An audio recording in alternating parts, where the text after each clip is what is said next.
Alright guys, here's the second episode of the round 2 game.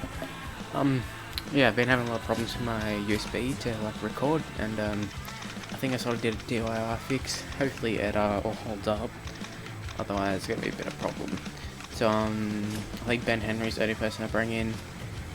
Injuries are Nielsen start for 3 and Lilliman for 2. Apart from that, we're full strength and we take on 13th place Roosters, so ladder doesn't really make any difference at this stage of the comp. I'm not sure if that's... I think it might be Mitchell Pearce there. Just whatever.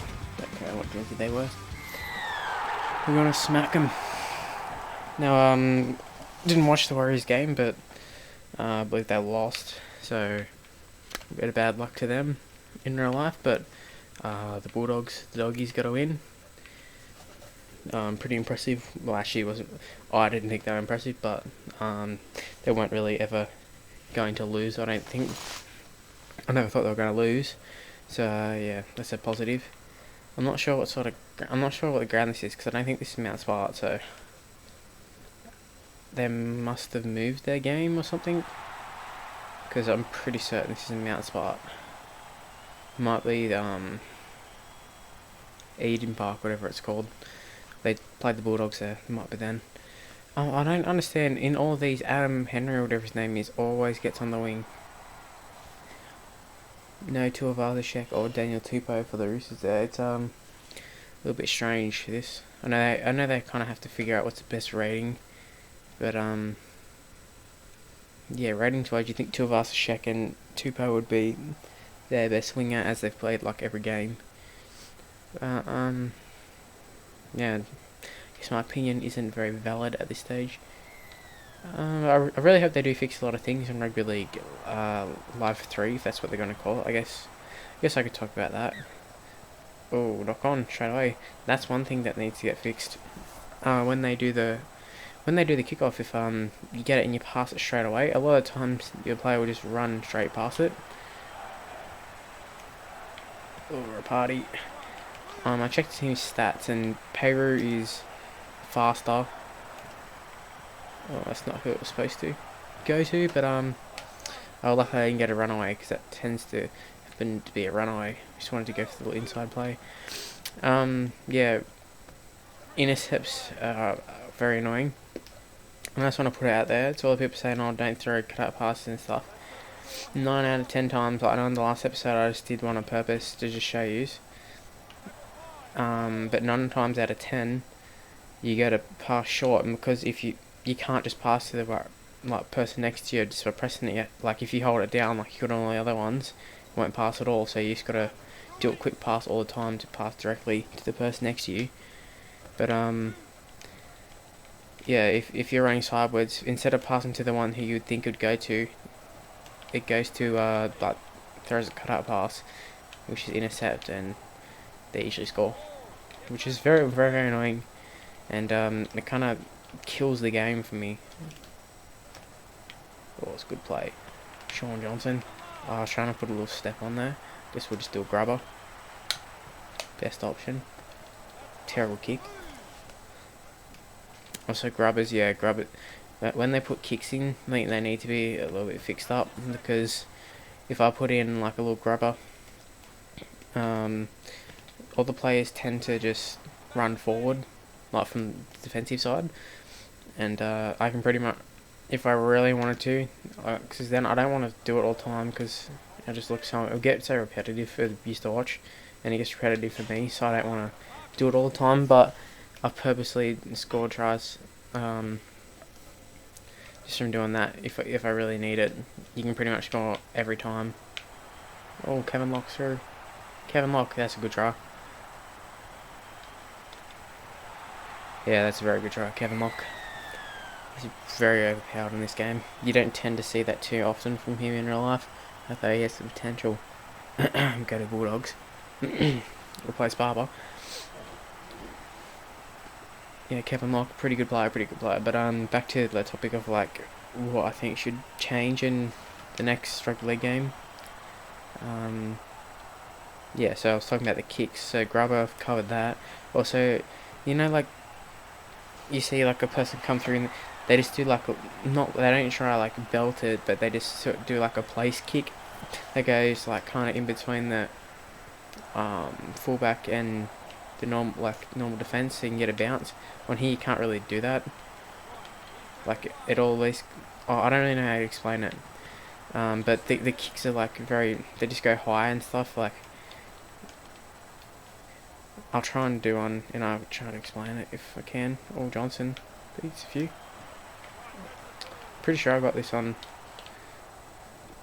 a hard difficulty.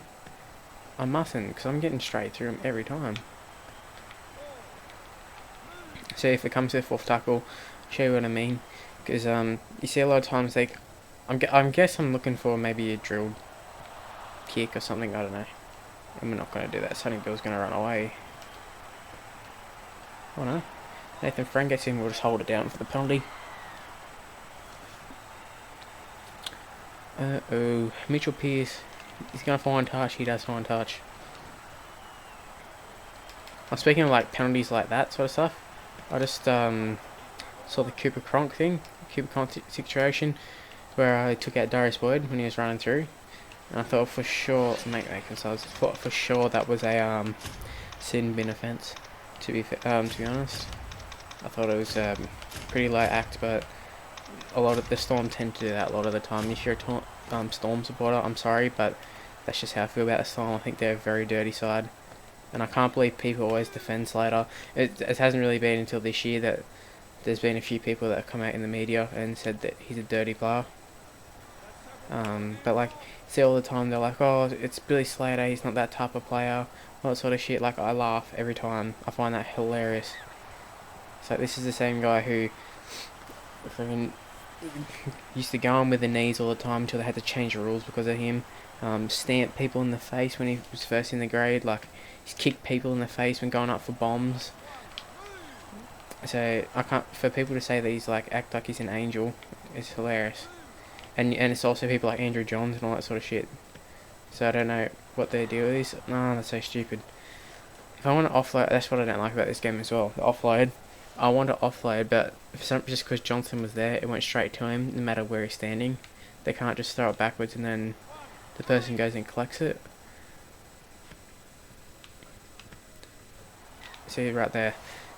Minicello, for some reason, like, they always overrun. That's another thing. I'm finding a lot of flaws in this game.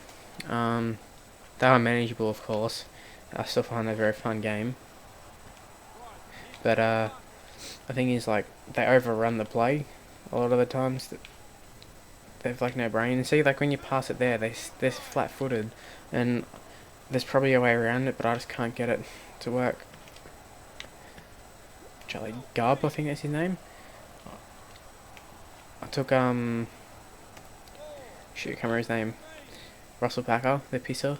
Took him out because he said he was on poor form, and I put in Ben Henry because I remember he's like a decent player from memory.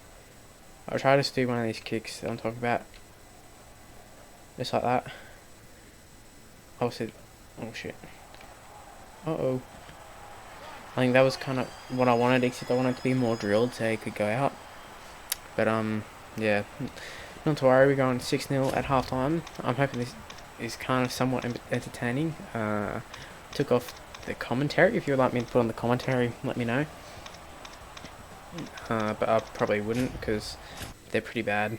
They're pretty bad commentators, to be honest. So they kick off Lulai. I think that's how you pronounce it. Lulai? Lulai. Nah, it's not Lulio. That's Keith Lulio, I think. That's a good little play. Like, all you gotta do is just run and throw a pass. That's pretty much it. You don't have to be. He's good. As you see there, you just run it at the line and just pass it. And if it doesn't detect that like that player's not ready for it and throw a cutout pass, you're in a gap most of the time. Kevin Locke. Chip. Oh, shoulder charge. That's awesome. I think I'm gonna have to check the what's good difficulty, because this seems way too easy, like just stepping. I might have to throw up the difficulty. Oh, intercept, there we go. Yeah, that's really shitty by the game, how it does the intercepts, but I'll take it when it's for me, but yeah. Also, you notice Lulai is stuck out on the wing. You may notice all the other time, like thinking why are they out there. I know sometimes like 5'8" and shit they defend on the wing, like Benji Marshall sometimes, or whatever. But a lot of times you find like the props out in the wing in attack and defense, and then like they don't defend where like correctly. I'm hoping I'm able to explain this correctly and use a kind of understanding what I'm saying, which you probably aren't. Oh, just there you see is Eden Park, just sorry in the chairs in the crowd.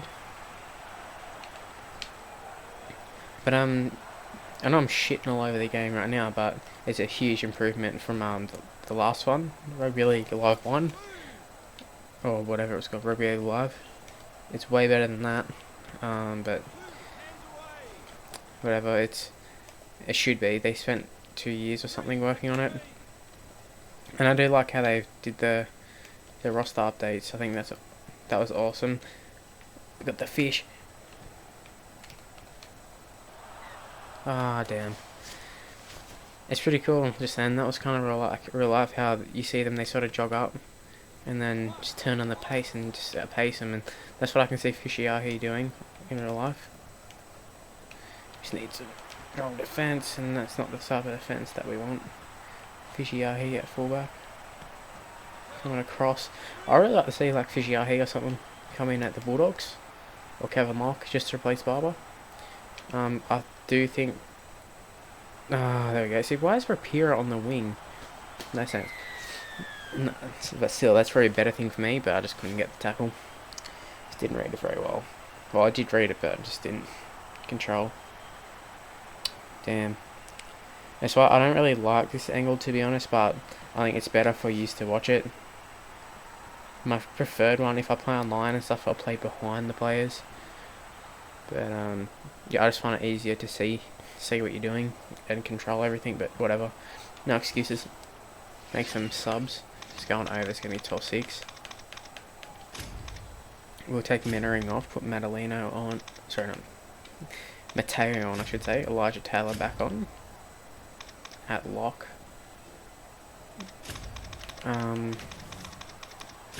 Take Gub off. Oh, let's put Mentoring back on. What am I doing? We'll put the other Rapira back on. So Sam Rapira is coming back on. I think that was all subs. So Maloney, Jimmy Maloney, as they call him. I think next episode I might talk about the footy show. Yeah, I think I'll talk about the footy show. So 23 game minutes. I think that they're 10 minutes long, the actual game. So yeah, Jake Friend. I think he'll be a great player in the future. I just can't wait till like Billy Slater and all that are finished, are done. Let some other teams consistently be like a good side. And also with Barber moving, I think it'd be interesting to see if that affects his state of origin at all. Like if that like whether that make him go more favourite, like become a favourite to get in there or whatever, because people thought he might have got picked this year, but now playing with some of the Queenslanders in the side, this might help him get into the origin side. Oh, that's a good run, good whole run. Gonna offload. Just couldn't get the offload right. So I think that was Madalino. He mustn't have very good offload stats. Just gonna hold on to him for a little bit. O'Donnell. I really don't understand how the Roosters are in their salary cap, to be honest. If you go through their side, I kind of think I'm into conspiracies and shit, but really, you look at their side. It's that fullback Minicello was an international. I know he's not international anymore. Comes to the end of his career, but he wouldn't be on nothing. Probably not a lot, but whatever. Tuivasa Sheck is up and coming, and you know he probably will want to upgrade soon. But I wouldn't say he'd be on a lot of money. Same for the other winger. Probably on decent, like maybe 100, something, you know, not minimum, but whatever. And then you got Jennings, who was on 600 grand at Penrith. I'm not sure if he's taking a pay cut, but even if he did, it wouldn't be a heap. And yeah, he'd still be on a lot. Kenny Dow was the other centre, and I think when he signed the contract, I don't know if he re-signed like last year or something, but from memory, he sort of like started going real good in 2010 when they made the grand final. I think it was 2010, and I'd say he probably got topped up then, even though he's not playing that good now. But he's probably still on a bit of money. That's probably why they're trying to ship him off. And then they signed Michael Oldfield from Manly, and he's just rotting in the reserves. So Oldfield gave up a spot possibly on the wing for Manly. Probably not actually, but he would have played a bit more first grade than he has this year. Like, probably would have came in for Stewart instead of Hiku, but whatever. Either way, he left, and I'd say it would be through money that he left. Who else did they sign? Obviously Luke O'Donnell, that's what bring it up for me. They signed him at the last minute. Probably not on a lot of money, but you know, still more people on there. Martin Kennedy, he's going. I'd say he got to be on a fair bit of money as well for Forthern. Not heaps, maybe 300, 400k, but you know, good enough. Who else do they have? Sonny Bill, he's on about $1 million a year or something, probably more. So, you know, you see what I'm getting at. Jake Friend's been there for a fair while. He wouldn't be on nothing. He'd be on a little bit. Rio Hargrave's probably on heaps now. I think he probably signed for heaps when he first went there for Manly. Maloney would be on heaps as well. Like, you see, I don't have to really name everybody, but I just pretty much did though. You can see they've got a lot of like international players, whatever, or former internationals, and I just don't understand how they're under salary cap. But they'll never get investigated due to the whatever salary cap dude used to play for them or something. So I think it's been in the past they've pretty much said that they're over, but whatever. Nothing ever happens, only to the Bulldogs and Storm. Okay, so we'll just go and check the ladder. I've rambled on for 20 odd minutes, whatever it is. I hope you enjoyed it. If you just put it on the background, play Rugby League live to yourself, who knows, just do whatever. Play FIFA, I don't really care, as long as you watch it. I'll have it going. We're top of the table, just on points difference. On 18, Bulldogs are in second. I'm not sure if everybody's played. Let's go through, advance through into it, because I'm not entirely sure. Take a look at the winners. Barber got man of the match for Bulldogs against the Eels. Broncos beat Dragons, Hoffman. Man of the match, Cronk. Man of the match against Cowboys. They won 18-12. There's our game. Titans beat Raiders. Oh, sorry, Raiders beat Titans. Tigers beat Panthers. Knights just beat Manly. And Rabbitohs beat the Sharks. So now I'll look at the ladder. Still top the ladder. Bulldogs moved down a bit, so that's more accurate. We got a little bit ahead, and we're a little bit ahead of in points difference, whatever. Let's look at the graph. I'm not sure. Oh, the Knights. Look at ours. We're on the way up. Hopefully I can bring home the premiership too. The Warriors. Not that it really matters too much, but I'll have a look here. I guess I moved to Legend. I won comfortably enough, didn't really feel like I was going to lose.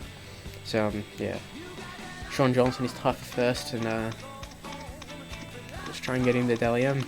Also, Kevin Locke's up there. As long as we keep turning up performances, I'm pretty confident one of our players can get the Dally M Player of the Year. But yeah, I'll see you for the next episode, round 3. I know whether to call them episodes or rounds, but that doesn't really matter. See you then. Bye.